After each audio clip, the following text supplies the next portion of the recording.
The Raven by Edgar Allan Poe. Once, upon a midnight dreary, while I pondered, weak and weary, over many a quaint and curious volume of forgotten lore, while I nodded, nearly napping, suddenly there came a tapping, as of someone gently rapping at my chamber door. "'Tis some visitor," I muttered, tapping at my chamber door. "Only this, and nothing more."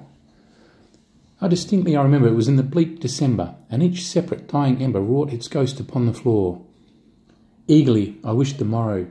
Vainly I had sought to borrow from my books surcease of sorrow, sorrow for the lost Lenore, for the rare and radiant maiden whom the angels name Lenore, nameless here, for evermore. And the silken, sad, uncertain rustling of each purple curtain thrilled me, filled me with fantastic terrors never felt before, so that now, to still the beating of my heart, I stood repeating, "'Tis some visitor entreating entrance at my chamber door, some late visitor entreating entrance at my chamber door. This it is, and nothing more." Presently my soul grew stronger, hesitating then no longer. "Sir," said I, "or madam, truly your forgiveness I implore, but the fact is I was napping, and so gently you came rapping, and so faintly you came tapping at my chamber door, that I scarce was sure I heard you. Here I opened wide the door.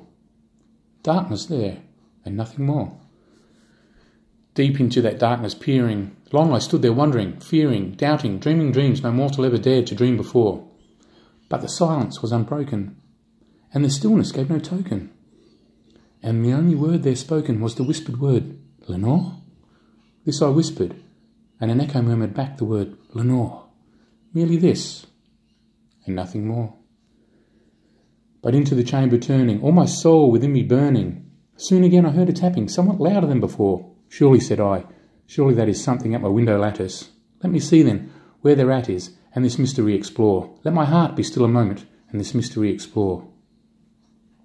'Tis the wind, and nothing more. Open here I flung the shutter, when, with many a flirt and flutter, in there stepped a stately raven of the saintly days of yore.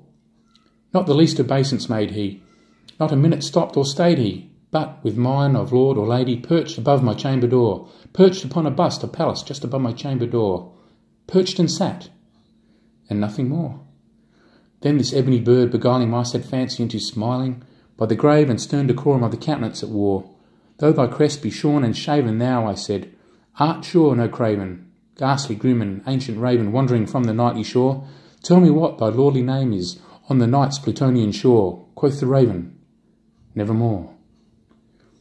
Much I marvelled, this ungainly fowl, to hear discourse so plainly, though its answer little meaning, little relevancy bore, for we cannot help agreeing that no living human being ever yet was blessed with seeing bird above his chamber door, bird or beast, upon the sculptured bust above his chamber door, with such name as Nevermore.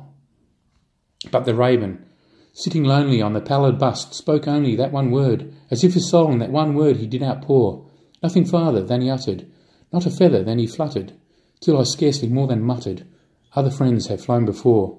On the morrow he will leave me, as my hopes have flown before." Then the bird said, "Nevermore." Started at the stillness broken by reply so aptly spoken. "Doubtless," said I, "what it utters is its only stock and store, caught from some unhappy master, whose unmerciful disaster followed fast and followed faster, till his songs one burden bore, till the dirges of his hope that melancholy burden bore, of never, nevermore." But the raven, still beguiling my fancy into smiling, straight I wheeled a cushioned seat in front of bird and bust and door. Then, upon the velvet sinking, I betook myself to linking fancy unto fancy, thinking what this ominous bird of yore, what this grim, ungainly, ghastly, gaunt, and ominous bird of yore meant in croaking, "Nevermore."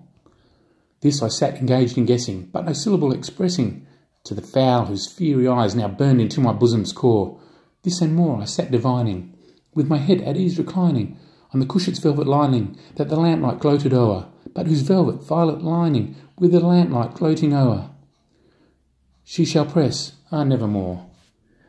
Then methought the air grew denser, perfumed from an unseen censer, swung by seraphim whose footfalls tinkled on the tufted floor. "Wretch," I cried, "thy God hath lent thee, by these angels he hath sent thee, respite, and nepenthe from thy memories of Lenore. Quaff, oh quaff, this kind nepenthe, and forget this lost Lenore." Quoth the raven, "Nevermore." Prophet, said I, thing of evil, prophet still, if bird or devil, whether tempter sent or whether tempest tossed thee here ashore, desolate, yet all undaunted, on this desolate land enchanted, on this home by horror haunted. Tell me truly, I implore, is there balm in Gilead? Tell me, I implore. Quoth the raven, nevermore. Prophet, said I, thing of evil, prophet still, if bird or devil, be that heaven that bends above us. By that God we both adore, tell this soul with sorrow laden if, within this distant Aden, it shall clasp a sainted maiden, whom the angels name Lenore. Clasp a rare and radiant maiden, whom the angels name Lenore. Quoth the raven, nevermore. Be that word our sign of parting, bird or friend, I shrieked, upstarting.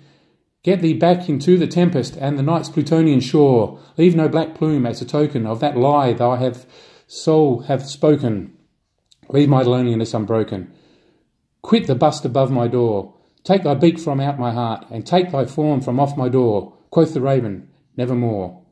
And the raven, never flitting, still is sitting on the pallid bust of Pallas just above my chamber door. And his eyes have all the seeming of a demon's that is dreaming, and the lamplight o'er him streaming through his shadow on the floor, and my soul from out that shadow lies floating on the floor, shall be lifted nevermore.